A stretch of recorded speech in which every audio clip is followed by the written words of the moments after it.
Hey everybody, my name is Luke and we are here with John Kimbrough, a very talented friend of mine who is great with audio. And so today we're gonna have a discussion about some of his history, and then we're gonna dive into the X32 audio console, which many of you guys have experience with. It's been around a while, but I think we're gonna help unlock some of the potential that this console has that some of you may not fully understand.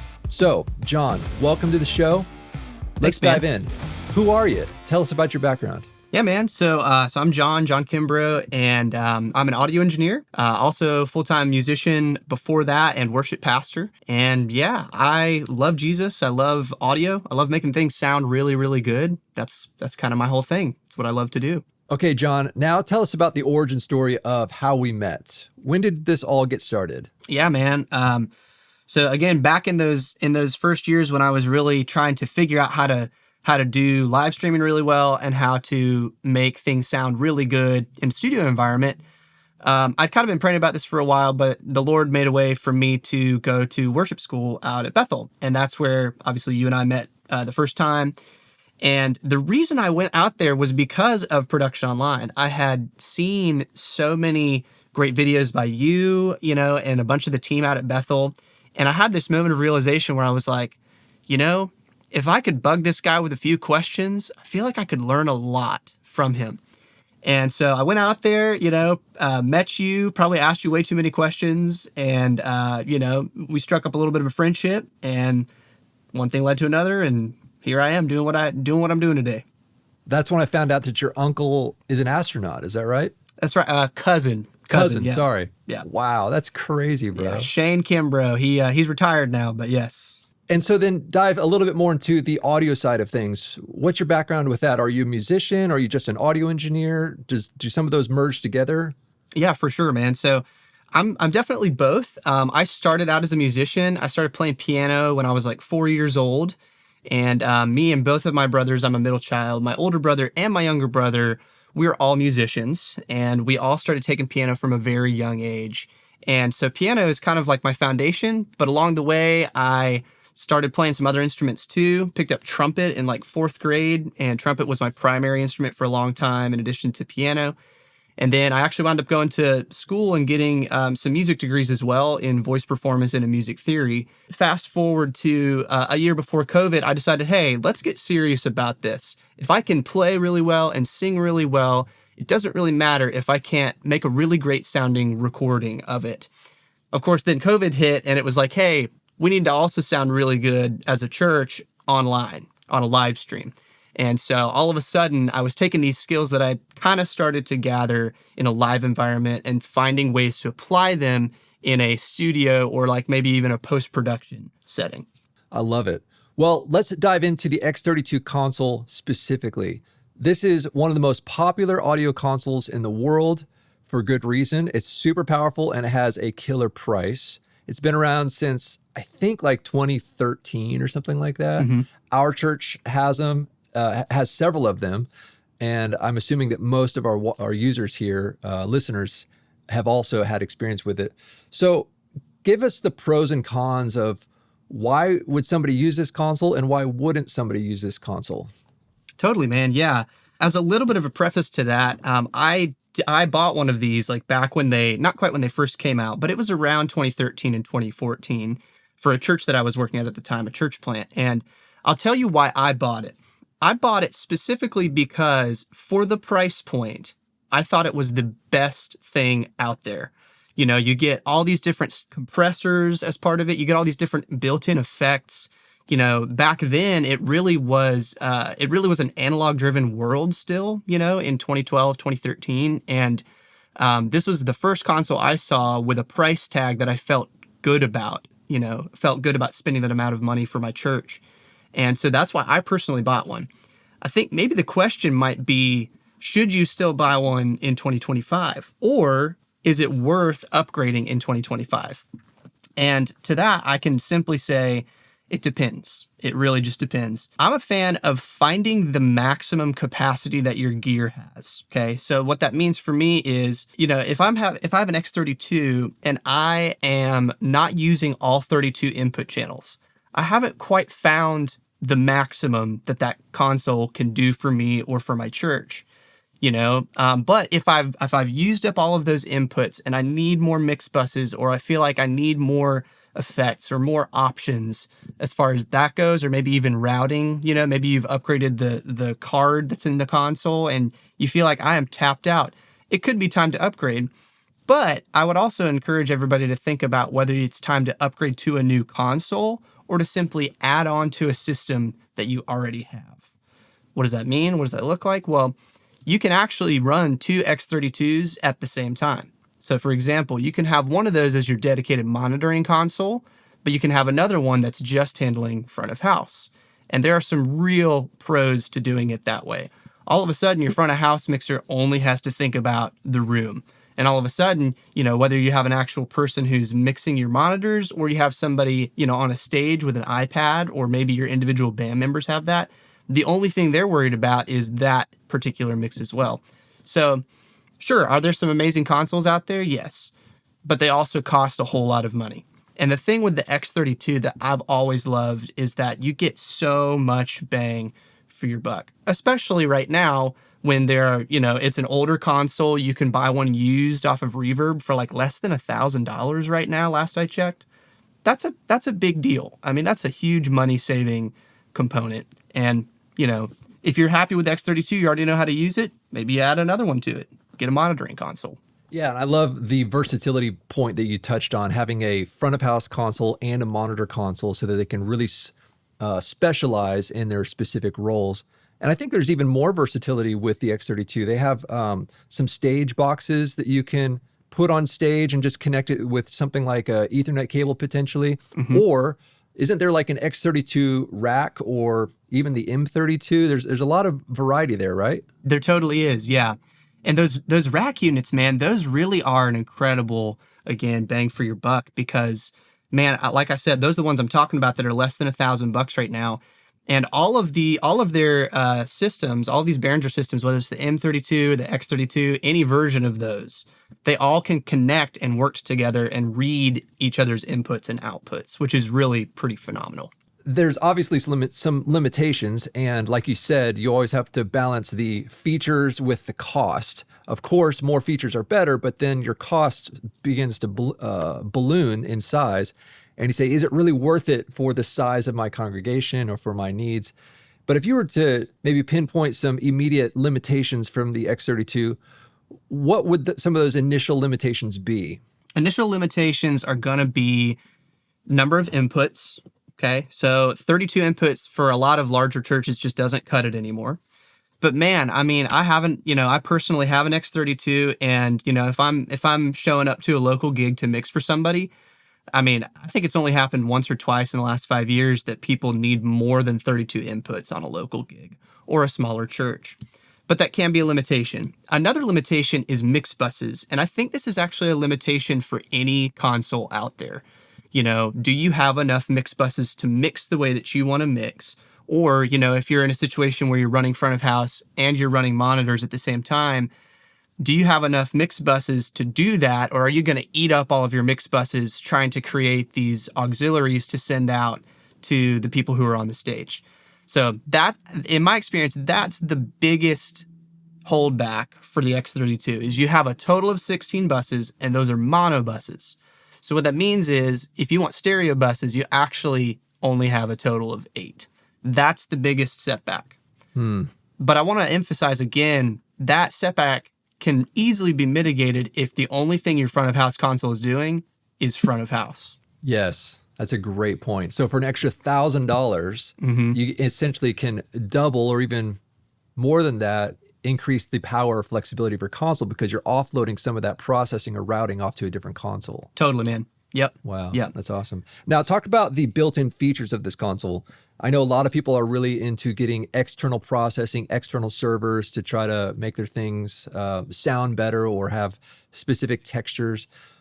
With the X32, it comes with built-in EQ, compression, wet effects, things like that.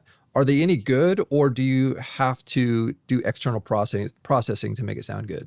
I think that's a little bit of a relative thing. They can sound phenomenal, but I haven't found that the library of stock settings is super great. I think when we're talking about any effect, it's going to have to be tailored to what you're sending to it. And it's going to need to be tweaked, and it's going to need to be EQ'd, sometimes even compressed. It just kind of depends on what you're doing and how to get things sitting right in a mix. But they certainly can sound phenomenal. There are some reverb units in the X32 that I think sound just as good as some plugin options that I use in the studio all the time.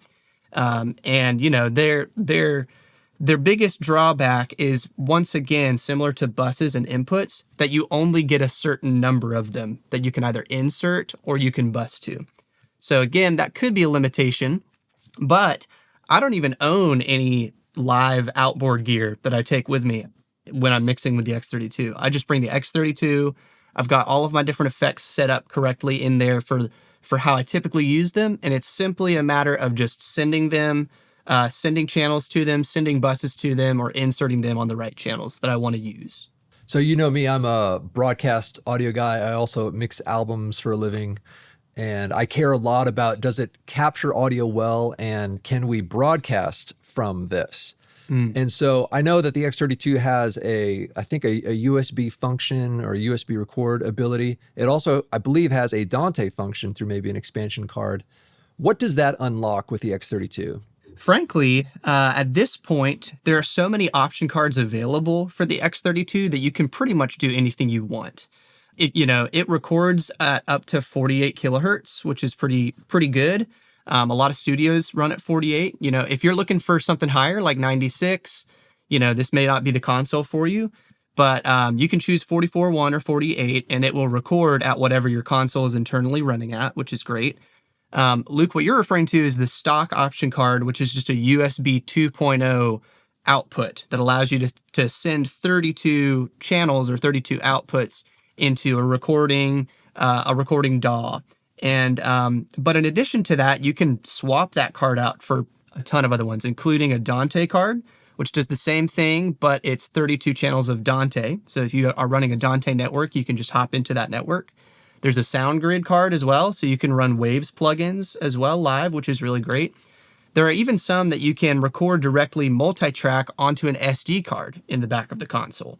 So huge amount of options. I mean, it's really just a matter of how you want to configure your system. Also, is there an ability to potentially control it with your phone or an iPad, say your remote, or say you want to walk around the room and make mix tweaks from different positions in the room? Is that a possibility? Sure is, yeah. There are a plethora of apps that allow you to do wireless control. All you have to do is plug in a wireless router to the back, assign an IP address, and make sure that your tablet or whatever can read that IP address, and choose any mixing app that you want. There are ones that Behringer makes, so the X32 mix or the M32 mix, but there are just a ton of them as well. If that doesn't really fit your flow, then you can find an aftermarket one, or a third-party one rather, that will get you exactly what you want. Well, should we dive into some user questions? Let's do it, man. Okay, so the first question we have from Lincoln Bryant. He says, when running drum buses, what are you sending to the DCA? Just the buses or all the channels? That's a great question. I'll tell you what I do like 90% of the time is I actually just assign the bus to the DCA, particularly because on the X32, there are no custom layers. So like your DCAs are always going to be on that first right bank. It's always just going to be all of your DCAs. Then the next one is your buses 1 through 8. Next one is your buses 9 through 16, etc. On a lot of consoles, you can do custom layering. So you can basically say, I want to, on my first page, I want to pull this bus so that I can work with it, or this control group, or this effect return or whatever. You don't have that option on the DCA. So to get things really clean and to get it in a quickly mixable position, I assign things to DCAs on the X32 that I wouldn't necessarily do on another console. The reason I assign the bus, though, and not the channels specifically, is because if you're controlling those channels on a DCA, similar to a VCA if you're used to like a Pro Tools setup, you're controlling those actual channel levels, which means if you're doing some kind of parallel compression on a bus, like a drums bus, you're actually changing the level of what's sending into that compressor. And I personally don't prefer to do that. There are some rare situations that I would do that, but like I said, 95% of the time, I've got the bus assigned to the DCA. so that I just control the actual bus level, not what's sending to the bus. Okay, next question. We have one from Jonathan says, how could I use Waves front of house, record multi-track on the mixer itself, and at the same time have somebody mixing in Pro Tools for broadcast? Great question. So what I'm going to assume is that you're already running Waves. So you've got the option card that allows you to run Waves, which is awesome. So hopefully you're familiar with kind of how patching works for Waves within SoundGrid. I'm just going to kind of assume that, because this is really more of a Waves question than an X32 question, but cool, let's tackle it. So the way that you do this is actually super, super simple. You're just going to use the SoundGrid driver. So the SoundGrid driver is literally just, it captures incoming audio through the SoundGrid network into a computer, and then you're simply just routing that into your DAW. So really, and actually, you know what? This question gets asked a lot. And so I noticed that Waves put out an article, I want to say at the time of this recording, maybe like a week or two ago, that details exactly how to do this with SoundGrid driver, because so many people are getting a little bit confused by the process. There are a few different layers of patching you have to do, and that may be why. Basically, you have to have the driver installed. Then once the driver's installed, you actually are going to go into SoundGrid and you have to tell it how many inputs and outputs you want to assign to that. So in the case of the X32, you do a little drop-down menu and it's 32. Then you actually have to go in and patch your inputs coming off of that Waves card directly to your recording or your broadcast computer. You're talking about how do you do a recording computer and a broadcast computer? You really don't need both unless you're really interested in redundancy, which is something to think about. But really, it's simply a matter of just patching them directly into that driver, opening up Pro Tools, and selecting that as your input interface, and you're done. Easy peasy. A lot of flexibility there as long as you're willing to dive into the nitty gritty. Yep. Next question. My church is considering upgrading to the wing from the X32. Do you think that this is a good idea? Solid question. I'm getting this one a lot right now. Again, this is going to go back to what we talked about a little bit earlier, and that is, are you reaching the limitations of your X32? More specifically, to drill down kind of into that statement, do you personally know everything that your X32 can do, and are you using all of those tools to their highest capability? Yeah. If the answer to that question is yes, and you feel like you're constantly kind of like hitting the roof of your console, then yeah, maybe upgrade to a wing. Or better yet, buy a wing, keep your X32, and you can use the inputs, if you have the full size especially, you can use the inputs of your X32 as a stage box for the wing, and then also use the X32 either as a dedicated front of house console and have your wing be your monitor console, or vice versa. So I don't think it's time to sell the X32. I think it's just time to repurpose where it sits kind of in your chain. Wow, that's so brilliant that they had the foresight of allowing them to integrate together. That's awesome. Yeah, I totally agree. Okay, next question from Brian. Using the DP48 system for in-ear monitoring on the X32 AES50B port, getting all the signal from AES50 A port from DL32 stage box. Here we go. Do you have gain control for the units from the console, or is that determined on the DP48s themselves? Mixes change drastically sometimes, and I'm wondering if it is independent gain control on the units, or is that coming from the console itself? So in your particular setup, here's the deal. So those, whether you have the P16s or, the DP48 or whatever, any of those are not actually giving you control of the preamps, okay? So like on the X32 or wing or whatever you're using, you have to assign channels or like buses. The DP48 actually calls them groups. You have to assign those to certain things on the actual like DP48 itself or the P16. What do I mean by that? What I mean is that you don't actually have control of that preamp. The gain is only set at the console level, and then you're basically getting faders. They don't look like faders, obviously. They're little knobs. But you're getting faders of whatever is being sent. And you can choose kind of like the tap point is what Behringer calls it. Or if you're familiar with like the Avid like profile or kind of stuff, That's commonly referred to as like the pick-off point. So you can choose whether it's post-compression, pre-compression, post-EQ, pre-EQ, all of that. The important thing to remember though, and this goes for any console, is that if you have you feel like you have these huge mix changes with your in-ears and you can't really figure out why, maybe you're a worship pastor, maybe you're an instrumentalist, and you're like, what is going on back there at the sound console? Why is everything so different week to week? This is why it's so important to standardize your gain, to have excellent gain structure, and to train volunteers on what that means. So for example, when I'm mixing on the X32, my incoming gain for any channel peaks, meaning the loudest that it gets is -6 at the incoming gain. What that does for me is this.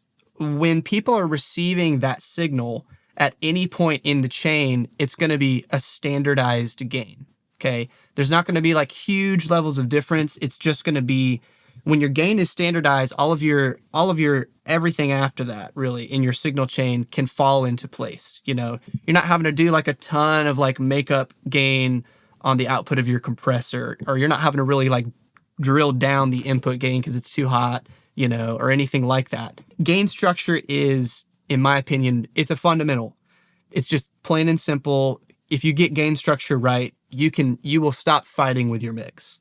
If you get gain structure right, it's one of the most important things. It's literally, in my opinion, it's literally the foundation of an excellent mix, especially a live mix. You've got to get it right. Beautiful. I fully agree, especially when it comes to consistency. If you are a group that will stream from week to week to week, and you want to make sure that there's a consistent sound from all of those broadcasts or recordings, you have to have some kind of standards of like, what are our inputs going to be? What are our compression levels going to be? And what's our overall EQ balance going to be? So I love that you are on board with that. Next question we have from Brady. Is there any way to get the user page that's on the X32 Mix desktop app to show as a page on the actual soundboard? No. Which really stinks, man. Like I feel you. I feel you so hard on that. That would be what we were talking about earlier. That would be a custom layer.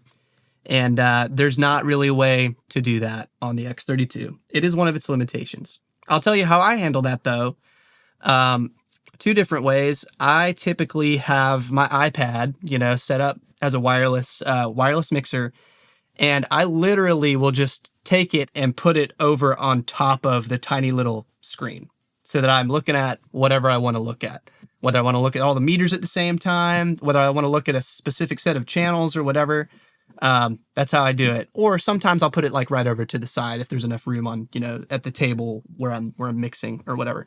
Another creative way that maybe you haven't thought of, it's not really a custom layer, but a creative way to get something close is to use the DCA spills.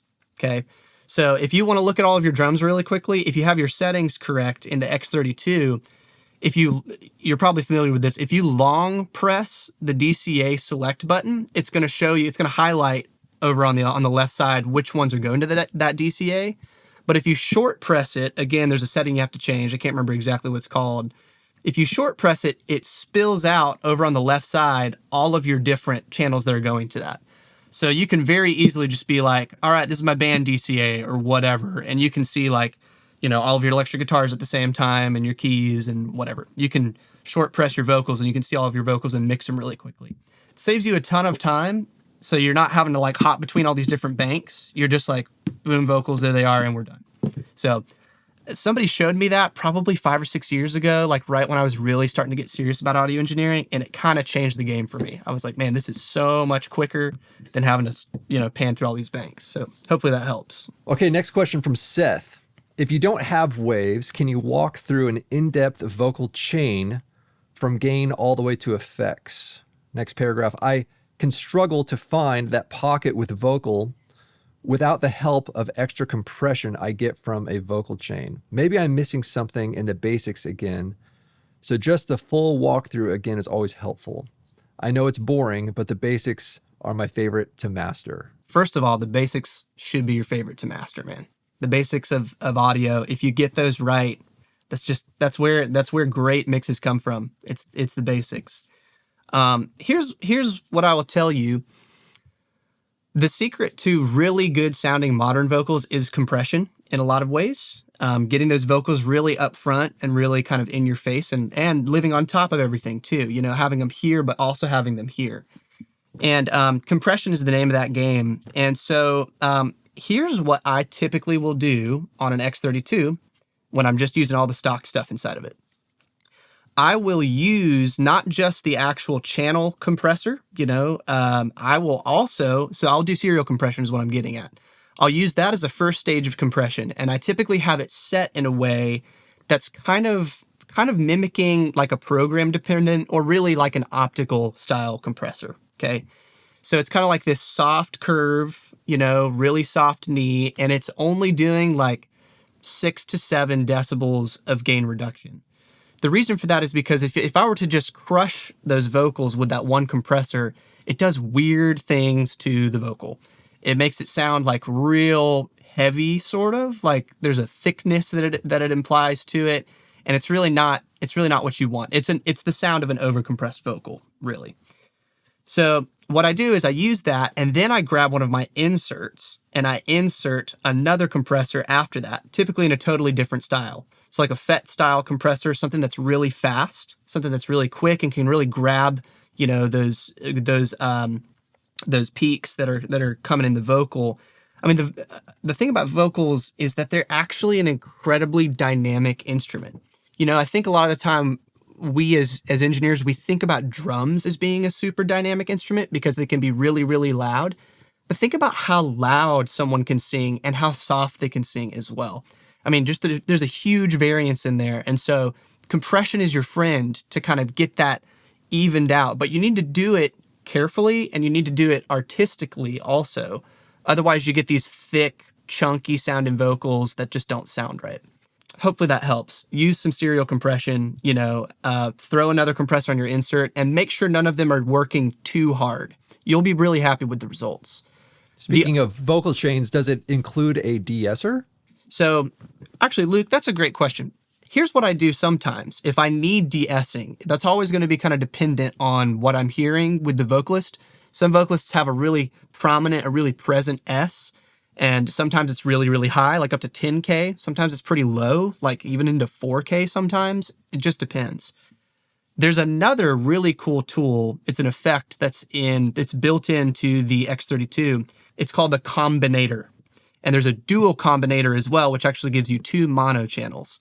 The combinator is similar to, if you're a waves person, it's similar in a lot of ways to the C6. Okay, it's a multi-band compressor.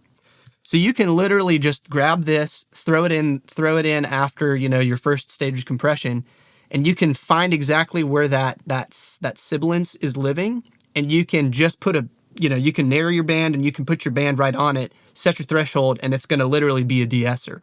But the cool thing is, while there are dedicated de-essers in the X32, when you use the multi-band, you get access to 4 total bands. So you don't just have to use de-essing. If you've got some plosives that are coming through, in that lower range, you can actually set another band, and you can just have it duck out only when the vocalist is doing like a p or a b or something like that into their microphone. So basically, that's just another layer of compression. And depending on how you set it, you can use it as a multi-band compressor. You could use it as a broadband compressor. You can pretty much do anything that you want.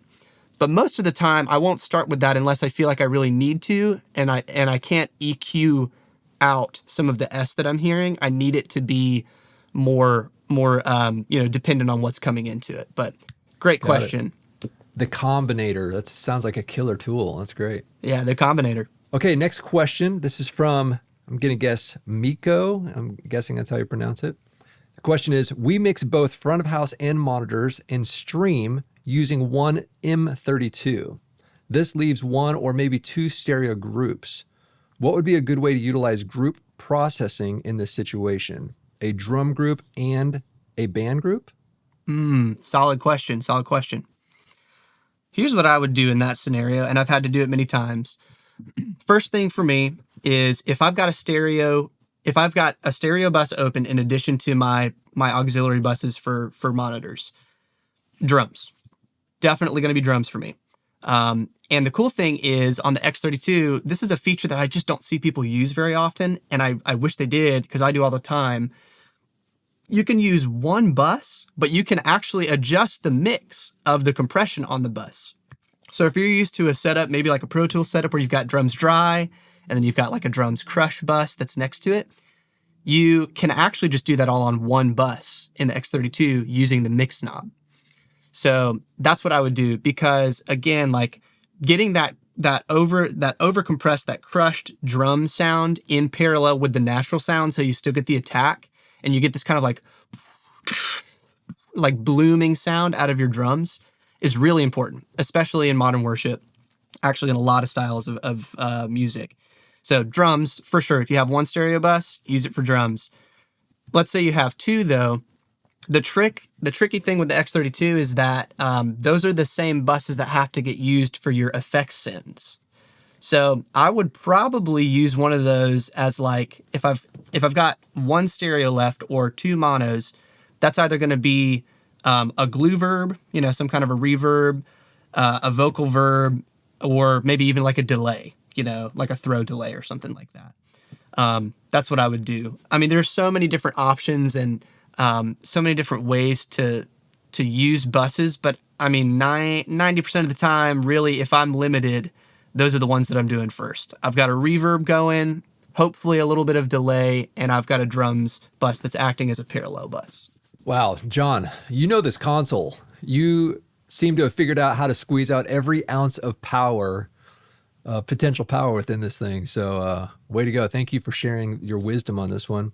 Yeah, man. Speaking of sharing your wisdom, I understand that you're also making available a X32 show file. That's Tell right, us man. about this. What is the show file helpful for, and what does it include? Yeah, totally. So I've got this X32 template that I've been working on pretty much since I first started mixing on the X32. It is the show file that if I'm walking in the room anywhere and I know there's an X32, or if I'm bringing my own, I start with this show file, period. I plug it in and I set gains, and then I'm like 95% of the way there, pretty much. And so, yeah, this template is available on productiononline.com. It's been a real passion project for me. Obviously, I know the X32 really well, but I also believe it's a pretty decent console, especially for the price that you can get one of these things for. You can get an excellent sounding mix out of an X32, which a lot of people don't think, but I've kind of developed this little catchphrase where it's like, sometimes it's not your console that needs upgrading, it's your show file. And I think for the X32, that's definitely the case. I think a lot of people just don't know what all it's capable of. So let me just give a quick rundown of what this show file includes. It includes like all 32 channels are being used. They are, from all your different drums that you could possibly have to, electric guitars, acoustic guitars, vocals, including vocal chains, keys, tracks. I mean, MC microphones, crowd mics, everything. Everything is in there. I'm using all of the buses the way that I typically use them when I run front of house, and it's just going to sound good. It will get you very, very close from the moment that you assign your channels to it and turn it on. Like, at least that's the goal. And I really hope that people who are listening or watching get excited about that. I think the X32 gets glossed over in this audio engineering world so often, but it's still such a commonly used console. And I know there are so many churches and production teams that are using these things. And I just want everybody to sound really good. I just want everything to sound really good in church and beyond. And so that's what this will do. I love it. What dependencies does this show file require? Do you have to have a external server to make this thing work, or can it work standalone? How does that work? Great question. Totally standalone. If you have an X32, it'll work. You just have to get the show file onto the actual console itself. Most of the time, all you need is a little USB drive, and you just drag and drop it onto your computer, plug it in, and load it up. I've done a whole series of videos as well, in addition to the template. So if you buy the template, then you get to watch all those videos, and literally it's a step-by-step of doing exactly what I just said. I've included some tracks as well, so you can do a virtual sound check in your room. I do everything from showing you all the individual channel inputs to the buses, to setting your room up correctly, assigning inputs, assigning outputs, some configuration options. For example, if you're having to do some monitoring in addition to running front of house, there's a configuration video on how to do that as well. So I've really just tried to make it a one-stop shop for getting your X32 sound as crystal clear as it possibly can be. I love that you mentioned the virtual soundcheck files, because there's a lot of hate around the idea of templates, and people say, well, the templates are not going to make you sound like a Grammy Award winning artist because your source material is garbage, or there's no shortcuts to great art or something like that. And I think the idea of including virtual soundcheck or good audio material allows the user to understand like what are the building blocks to build this good sound. And it's not just with EQ and compression, but instead it's also from your great musicians and singers, the way they're playing, the instruments they're using, the types of microphones they're using. And so to be able to learn from the files that you're including to figure out what are the source material of my drums supposed to sound like in order for this template to work. Yeah. So that's great foresight on that one, man. Yeah. My real hope is that in addition to sounding really great, this will be an educational tool. I mean, my real hope is that you will take this, whether you're a worship team member or a worship pastor or an engineer, and you'll be able to take these source tones and listen to them and be able to say, okay, that's how they're getting this snare drum sound. It's because the snare drum sounds like this. Or this is how they're getting their bass to kind of like stick out in the mix and actually be a part of the mix. It's because of this source tone. It's this overdriven source tone. I just really believe in source tone, man. I mean, you can't make something sound good if it doesn't already sound good. The best thing that I can do as a mix engineer is to take the source that you're giving me and make it sound like what you're giving me. Just make it sound good. That's kind of the goal for me a lot of the time mixing is natural reproduction of sound. Great. Sounds like this show file is going to help everybody. The novices will get better and the good guys will even get better. So, man, thank you so much for sharing your wisdom on this one. Everybody go out and check this show file out. You're going to love it. John is a talented guy, and I think you're going to learn a lot from him. Sweet. John, any closing remarks? I just want to say a little bit of encouragement. If you're watching this and you're a person who serves on your church's production team, maybe you're working in your church, as a production professional or whatever, I just want to say just an overall, you're doing a great job.